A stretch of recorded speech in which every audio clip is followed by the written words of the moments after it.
سورہ یونس کی آیت نمبر 24 ہے۔ اعوذ باللہ من الشیطان الرجیم، بسم اللہ الرحمن الرحیم۔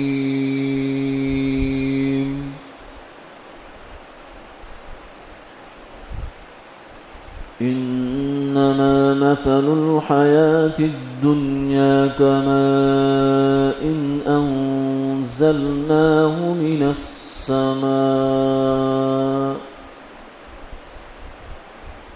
من السماء فاختلط به نبات الأرض مما يأكل الناس والأنعام حتى إذا أخذت الأرض زخرفها وزينت وظن أهلها أنهم قادرون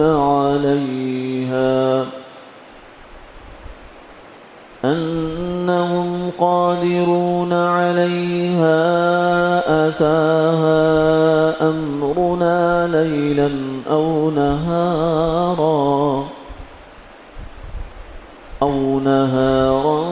فجعلناها حصيدا كأن لم تغن بالأمس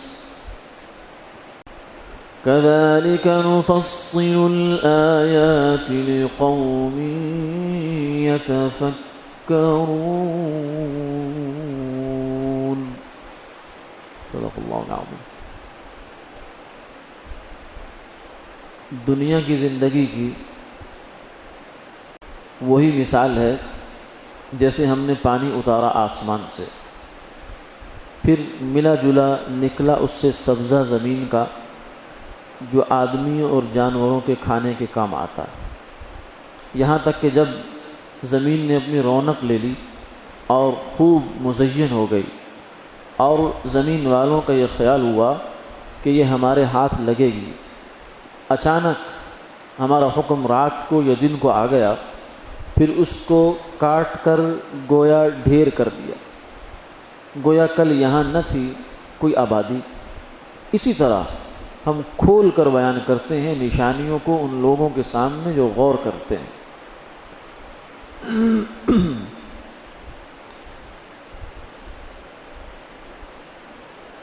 اس آیت مبارکہ میں اللہ رب العزت نے ایک بہت واضح اور سامنے کی حقیقت بیان فرمائی ہے، لیکن اس حقیقت کی طرف اور اس بات کی طرف دھیان نہیں جاتا انسان کا۔ ہاں، اگر غور کرے گا، سوچ بچار کرے گا، تفکر کرے گا تو پھر یہ بات بالکل کھل کے اس کے سامنے آ جائے گی کہ ویسے ہی یہ بات۔ حالانکہ جس بات کی طرف قرآن متوجہ کر رہا ہے، یہ بات ہر روز ہم دیکھتے ہیں زندگی میں، بارہا خود ان تجربوں سے انسان گزرتا ہے، یا اس کے آس پاس اس کے ماحول میں، دوستوں میں، رشتہ داروں میں، قوم قبیلے میں، ہر جگہ اس طرح کے معاملات پیش آتے ہیں، مگر جو غافل لوگ ہیں وہ ویسے ہی گزر جاتے ہیں، اور جو سمجھدار لوگ ہوتے ہیں، غور و فکر کرنے والے ہیں، وہ ان سے سبق سیکھتے ہیں۔ تو جو حقیقت اللہ تعالیٰ نے بیان فرمائی، وہ اس سے پہلے ایک مثال سے سمجھایا اس کو۔ مثال یہ دی ہے کہ فرمایا کہ تم نے دیکھا ہوگا کہ زمین ہوتی ہے چٹیل، بنجر، اور آسمان سے پانی آتا ہے، اس کے بعد زمین کے اندر سے ہریالی شروع ہو جاتی ہے، کونپلیں نکلتی ہیں، پودے نکلتے ہیں، جو بیج کہیں سے آ گئے یا ویسے ہی زمین کے اندر سے چیزیں نکل آتی ہیں۔ پھر اس کے بعد کیا ہوتا ہے کہ بڑا اچھا سبزہ نکل آیا، پھر وہ سبزہ بطور چارے کے بھی کام آتا ہے، اس کے اندر سے اگر اناج اور غلے بن جائیں تو وہ انسانوں کے بھی کام آتا ہے۔ مختلف جو ہے وہ طبقات کی ایک چیز کام آتی ہے۔ پھر فرمایا کہ اور آگے بڑھتی ہے تو اس کے اوپر پھر پھل لگتا ہے، پھر وہ پکنے کے قریب ہو جاتی ہے، حتیٰ کہ اس کھیتی کو جو اس کے مالک ہوتے ہیں وہ کہتے ہیں کہ بس یہ اب ہمارے ہاتھ آئی اور آئی، یہ تو اب آج نہیں تو کل ہم اس کو اٹھا لیں گے۔ لیکن پھر اچانک کیا ہوتا ہے، اتاہا امرنا لیلا او نہارا، رات ہو یا دن میں کہیں اللہ کا امر آ گیا، اور وہ امر آ کر اس کھیتی کو تہہ تیغ کر دیتا ہے، ختم کر دیتا ہے۔ کأن لم تغن بالامس، وہ ایسے ہو جاتا ہے جیسے یہاں کچھ تھا ہی نہیں۔ اور اس کا ایک عملی نمونہ بھی اللہ تعالیٰ نے دکھایا ہے، سورہ قلم، سورہ نون بھی کہتے ہیں جس کو، 29ویں پارے میں دوسری سورت ہے، اس میں اصحاب الجنہ کا تذکرہ کیا ہے کہ ایک آدمی تھا، وہ اس کا باغ تھا، تو اس کا دستور یہ اس نے طے کر رکھا تھا اپنے ذمہ میں کہ 3 حصے کرتا تھا آمدن کے، جن میں سے ایک حصہ اخراجات کے لیے رکھ لیا، ایک حصہ اپنے گھر بار کے لیے رکھ لیا، اور ایک حصہ راہ خدا میں مسکین، یتیم، غریب، نادار ان کو دے دیتا تھا۔ اب ظاہر ہے کہ جو آدمی اپنی کمائی کا تقریباً نصف یا 1/3 حصہ جو ہے وہ، کیونکہ جو اخراجات ہیں وہ تو ویسے ہی اخراجات ہیں، باقی تو بچت جو اس کی ہے وہ 2 حصے ہے، 66% تقریباً بچت ہے۔ اب وہ اس میں سے آدھا اللہ کے راستے میں دے دیتا ہے اور آدھا گھر لے کے جاتا ہے۔ یہ اگر آدمی اس کو اپنے اوپر سوچ کے لائے کہ یہ کیا بات ہے تو سمجھ آ جاتی ہے کہ ایک آدمی کو تنخواہ ملی ہے یا بزنس میں اس کو نفع ہوا ہے، اور آدھا نفع اس نے گھر لے آیا اور آدھا نفع اللہ کے راستے میں بانٹ دیا۔ یہ بہت بڑی بات ہے۔ آدمی 10% بھی دے دے، 5% دے دے، 2.5% زکوٰۃ ہوتی ہے، سال کے بعد دینی ہوتی ہے، وہ بھی مشکل ہو جاتی ہے۔ مال کی اتنی محبت ہمارے دلوں میں رچ بس جاتی ہے، لیکن بہرحال وہ ایسا کرتا تھا۔ اس کے جب اولاد آئی تو اس نے کہا کہ باپ پاگل تھا، سارا کمائی لوگوں کو کھلا دیتا تھا، گھر کا کچھ نہیں بنا، ہم تو جیسے چل رہے تھے ویسے ہی چل رہے ہیں، بس کچن ہی چلتا تھا، یا کچھ آر جار کے خرچے پورے ہو جاتے تھے، لیکن بنا کچھ نہیں ہمارا، نہ مکان بنا، نہ یہ بنا، نہ وہ بنا۔ اس طرح کی ایک احساسات ہوتے ہیں اولاد کے بعض دفعہ، اور وہ بڑوں کو سمجھتی ہے کہ وہ تو بس ان کے پاس اتنے مواقع تھے، اپرچونیٹیز تھی ان کے پاس، لیکن انہوں نے ضائع کر دیے۔ یہاں یہ بھی ہو سکتا تھا، یہاں یہ ہو سکتا تھا، یہ ہو سکتا تھا، اتنا انویسٹمنٹ بینک سے پکڑی جا سکتی ہے، فلاں جگہ سے لون لیا جا سکتا ہے، پھر ہم یہ کھڑا کر دیں گے، یوں کر دیں گے، وہ کر دیں گے۔ وہ بیچارے منصوبے سبز باغ دیکھتے بھی رہتے ہیں، ان کو لوگ دکھاتے بھی رہتے ہیں۔ تو انہوں نے یہ کہا کہ چلو والد تو ہمارا ایسا تھا، اب ہم ایسا نہیں کریں گے، ٹھیک ہے، جو فصل کے اخراجات ہیں وہ تو کرنے ہی پڑیں گے، اگلی دفعہ فصل لینی ہے، لیکن یہ مسکینوں غریبوں والا چکر یہ نہیں چلے گا، بس یہ ہو گیا جو ہونا تھا۔ ان کا بھائی پھر آپس میں کہنے لگے کہ وہ لوگوں کو تو دستور معلوم ہے تمہارے ابا کا، تو وہ تو آ جائیں گے۔ ان کا وہ تو دن میں آتے تھے، ہم یوں کریں گے راتوں رات جائیں گے اور اپنی کھیتی کاٹ کر گھر اٹھا کر لے آئیں گے، تو کسی کو کانوں کان خبر نہیں ہوگی۔ اس لیے وہ رات کو نکلے اور کہنے لگے آہستہ بولو، آواز سے نہیں بات کرو، ایسا نہ ہو کہ کوئی سن کر آ جائے۔ چلے گئے، جب جا کر وہاں پہنچے تو وہ چٹیل میدان، سب کچھ بھسم ہوا پڑا، راکھ بن گیا سب کچھ جو کچھ تھا۔ تو کہنے لگے انا لضالون، لگتا ہے ہم راستہ بھول گئے، اپنے باغ میں پہنچنے کی بجائے کسی اور کی جگہ پہنچ گئے ہم جا کر۔ پھر ان کو نہیں خیال ہے، علامتیں دیکھی، سب کچھ دیکھا، کیونکہ جہاں انسان صبح شام آنا جانا ہوتا ہے وہاں تو آنکھیں بند کر کے پہنچ جاتا ہے۔ تو وہ پھر کہنے لگے نہیں، ہمارے سے غلطی ہو گئی، بل نحن محرومون۔ تو یہ اللہ تعالیٰ نے اس کی ایک عملی مثال بھی دکھائی ہے کہ ایسا بھی ہو جاتا ہے، اور 10 دفعہ ہمارے سامنے ہوتا ہے ایسا۔ تو فرمایا کہ یہ ایک مثال اس لیے دی گئی تمہیں کہ یہ اصل میں ایک حقیقت سمجھانے ہے۔ مثال سے حقیقتیں یعنی کانسیپٹ سمجھائے جاتے ہیں کوئی مثال دے کر۔ حضور صلی اللہ علیہ وسلم نے بہت مثالیں دی ہیں، قرآن پاک میں بہت سی مثالیں بیان ہوئی ہیں، اس سے بات اچھی طرح سمجھ میں دل میں بیٹھ جاتی ہے۔ تو فرمایا کہ یہ مثال ہے تمہاری دنیا کی زندگی کی، یہ زندگی بھی ایسے ہی ہوتی ہے۔ اللہ تعالیٰ کا انسان پر فضل ہو جاتا ہے، جیسے بارش، کچھ نہ اس کا بل دیتے ہیں ہم، نہ اس کے لیے ہم کوئی تدبیر کرتے ہیں، زیادہ دعا ہوتی ہے، اور اللہ کا فضل ہوتا ہے بغیر کسی استحقاق کے، بغیر کسی مطالبے کے، بغیر کسی ڈیمانڈ کے اللہ تعالیٰ کی طرف سے بارش آتی ہے۔ تو ایسے ہی انسان کی زندگی میں بھی اللہ کی طرف سے اس پر کچھ فضل ہو جایا کرتے ہیں۔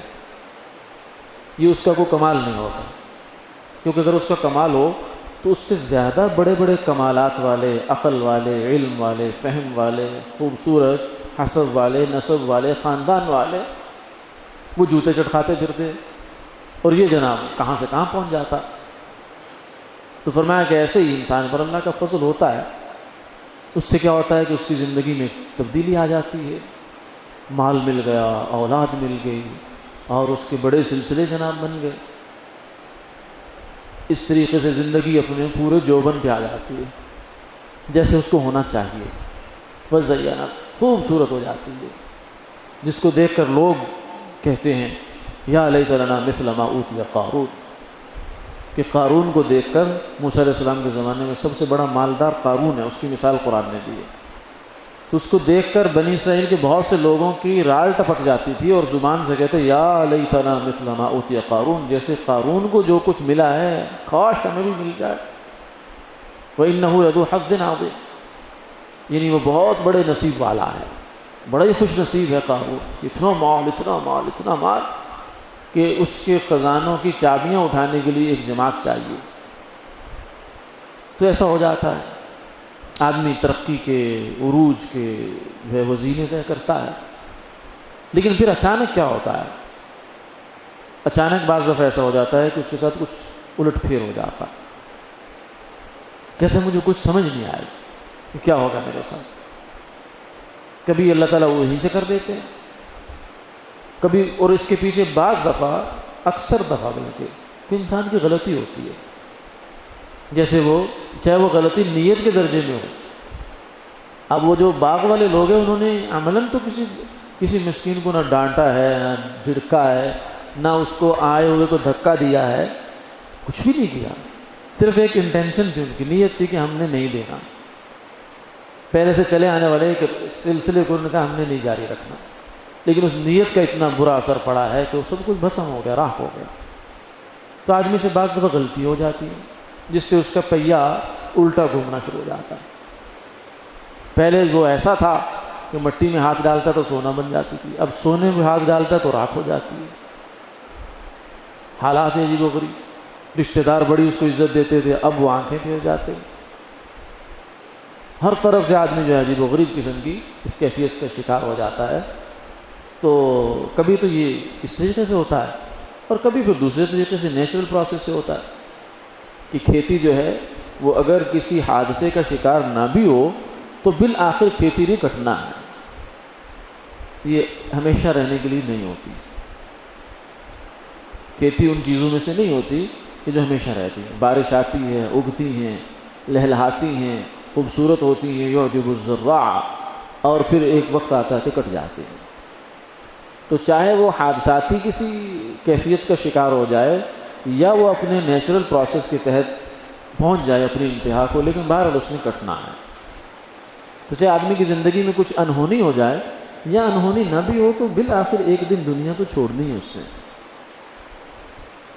ہنستا بستا باغ چھوڑ کے نکل جاتا ہے آدمی، اس کی وہ کھیتی کٹ گئی، یعنی یہ زندگی کی بھی ایک کھیتی ہے نا، بچپن ہے، پھر لڑکپن ہے، پھر جوانی ہے، پھر بڑھاپا ہے، بڑھاپے میں بال سفید ہوتے ہیں تو ایسے ہی ہوتے ہیں جیسے کھیتی پیلی ہو جاتی ہے، پہلے سبز ہوتی ہے، بلکہ اس کو کالا بھی کہتے ہیں، یعنی اتنی سبزی ہوتی ہے گہری اس کے اندر کہ اس کے اندر جو ہے وہ کالے سیاہی کا احساس ہوتا ہے آدمی کو۔ تو یہ بالوں کی سیاہی جو ہوتی ہے یہ جوانی ہوتی ہے، یہ خوب عروج ہوتا ہے آدمی کا، جس میں آدمی کسی کو خاطر میں نہیں لاتا کہ میں بھی اور کچھ اور بھی، پھر رفتہ رفتہ جیسے کھیتی پکتی ہے ایسے یہ فصل بھی پک جاتی ہے۔ جب یہ بالوں کی سفیدی ہوتی ہے زندگی کی آخری سرحد ہوتی ہے، اس سے آگے کوئی سرحد نہیں ہے، آگے پھر آخرت کا سفر ہوتا ہے۔ تو کوئی بھی سمجھدار آدمی ایسا نہیں ہے دنیا میں کہ کھیتی پک جائے اور کہے کہ نہیں چھوڑ دو رہنے دو، نہیں، وہ کہتے ہیں اس کو کاٹو اور لے جاؤ۔ تو میں کہ تم اپنی زندگی کو بھی بالکل ایسے سمجھ لو، انما مثل الحیات الدنیا کماء انزلناہ، تمہاری زندگی کی مثال اس پانی کی طرح ہے جو ہم نے آسمان سے اتارا۔ زمین میں پانی ہم اتارتے ہیں، اس سے کھیتی نکلی، تمہارے اوپر ہم نے اپنا فضل کیا، روح کا فیضان کر دیا جس سے تم میں حیات آ گئی. زندگی، زمین زندہ ہوتی ہے پانی سے، اور تم زندہ ہو گئے اللہ کے امر سے. وہ بھی اوپر سے آیا، یہ امر بھی اوپر سے آیا. تو اس امر کی بھی ایک حد ہوتی ہے، اس کے بعد وہ ختم ہوتا ہے. اس امر کی بھی ایک حد ہے جس کے بعد وہ ختم ہوتا ہے. تو یہ فرمایا تمہارے سامنے ہم مثالیں ہر روز آ رہی ہیں. جنازے کتنے اٹھتے ہیں آج دیکھیں، ہر روز اٹھتا ہے. تو کھیتی پک جاتی ہے، کوئی کھیتی کچی چلی جاتی ہے، کوئی درمیان میں چلی جاتی ہے، کوئی جوانی میں چلا گیا، کوئی بچپن میں چلا گیا، کوئی لڑکپن میں چلا گیا، کوئی پک کے چلا گیا، بڑھاپے میں چلا گیا، لیکن جاتے تو سارے. تو یہ جنازے اٹھتے ہیں. یہ روزانہ کھیتیاں کٹتی ہیں، کوئی پک کے کٹتی ہے، کوئی کچی کٹ جاتی ہے. فرمایا کہ یہ سب تمہارے سامنے ہے، لیکن اس سے انسان غور نہیں کرتا.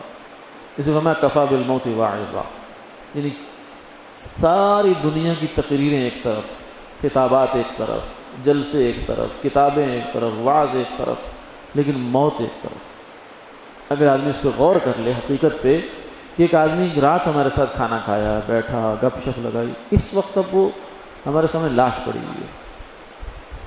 اور یہ مرحلہ ہر ایک پہ آنا ہے. اگر آدمی اسی بات کو غور کر لے تو اس کی زندگی کا رخ بدل جاتا ہے.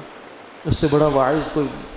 تو اس بات کو اللہ سمجھا رہے ہیں، اور آخر میں جا کے پھر فرما رہے ہیں کہ سمجھ کس کو آئے گی. ہم نے تو بہت کھول کے بات کر دی، نفصل الآیات، ہم اپنی نشانیوں کو کھول کھول کر بیان کرتے ہیں. لیکن کس کے لیے؟ لقوم یتفکرون، اس قوم کے لیے جو فکر کرتے ہیں، جو سوچتے ہیں اپنے انجام کو. ان فی ذلک لآیات لأولی الالباب. فرمائے زمین یا آسمان، اس کے اندر جو کچھ بھی ہے، زمین و آسمان، دن رات کا چکر ہے، یہ سب کیا ہے؟ یہ اللہ تعالیٰ کی طرف سے نشانی ہے. کس کے لیے؟ عقل والوں کے لیے. عقل والے وہ نہیں ہیں جو ستاروں کی گزرگاہیں ماپتے ہیں، جو خلا کے سگنل بھی نیچے لاتے ہیں، نیچے کے سگنل اوپر لے جاتے ہیں. یہ تو ایک ٹیکنیکل سمجھ ہے. تو ٹیکنیکل سمجھ اور چیز ہوتی ہے، عقل اور چیز ہوتی ہے. ٹیکنیکل سمجھ تو ہم سے زیادہ چیونٹی کے پاس ہے کہ وہ بغیر کسی آلے کے، بغیر کسی سینسر کے اتنی دور سے سونگھ لیتی ہے کہ کیا چیز پڑی ہے، وہاں پہنچ جاتی ہے. وہاں ہم سے زیادہ، ہمارے پاس چیز پڑی ہوتی ہے ہمیں نہیں پتا ہوتا، لیکن اس کو پتہ چل جاتا ہے. بلی کی ہم سے زیادہ سینس ہے، چڑیا کی ہم سے زیادہ سینس ہے. تو کتنا خوبصورت آرٹسٹک اس کی اپروچ ہے کہ کتنا خوبصورت گھونسلہ بناتی ہے. تو یہ ٹیکنیکل چیز ہے. تو یہ جو سائنٹسٹ ہمارے کام کرتے ہیں، یہ وہ عقل نہیں ہے جس کو اللہ تعالیٰ کہہ رہا ہے. یہ عقل وہ ہے الذین یذکرون اللہ قیاما وقعودا وعلی جنوبہم ویتفکرون فی خلق السماوات والارض ربنا ما خلقت ھذا باطلا. یہ وہ لوگ ہیں جو فرمایا کہ اللہ کو یاد کرتے ہیں، کھڑے ہوئے بھی، بیٹھے ہوئے بھی، لیٹے ہوئے بھی، ہر حال میں. انسان کی تین ہی حالتیں، بیٹھ جاتا ہے، کھڑا ہو جاتا ہے یا لیٹ جاتا ہے، اور تو کوئی حالت نہیں ہے اس کی. تو یعنی ہر حال میں اللہ کا ذکر کرتے ہیں، اور پھر اس زمین و آسمان کے اندر غور کرتے ہیں. غور سے مراد یہ ربنا ما خلقت ھذا باطلا، کہ اللہ یہ جو نظام ہے آپ نے بنایا ہے یہ بیکار نہیں ہے، اس کا کوئی مقصد ہے. اور وہ مقصد کیا ہے؟ انسان کی خدمت. اور انسان کا مقصد کیا ہے؟ اللہ کی عبادت. تو فرمایا کہ اس میں جو لوگ غور کرتے ہیں یہ ہیں عقل والے. تو ان عقل والوں کے لیے فرمایا ہم بہت سی نشانیاں چھوڑتے ہیں. وآخر دعوانا الحمد للہ رب العالمین.